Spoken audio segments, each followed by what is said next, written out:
Assalomu alaykum baraka chorva kanali obunachilari. Mana bugungi buqalarimiz 16-avgust sanasiga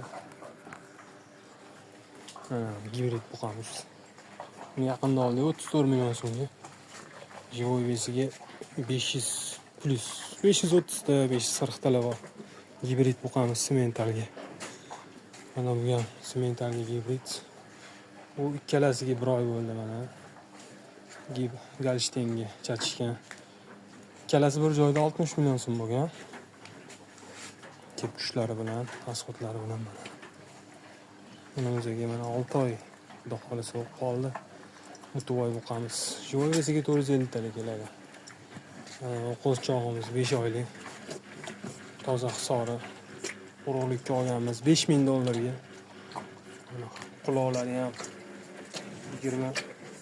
23-24 santimetr mana. Kondisionerlarni tagida yotibdi mana. Bundan oldingi eski joylagan videoyimda bitta gibrid buqamizni so'yganim. So'yishing haqida ma'lumot berganman. Shuni bir 10 kun oldin so'ydik. 358 kilo go'sht qildi. Sog' bo'lasizlar, chorvada baraka bor. Mol boqinglar.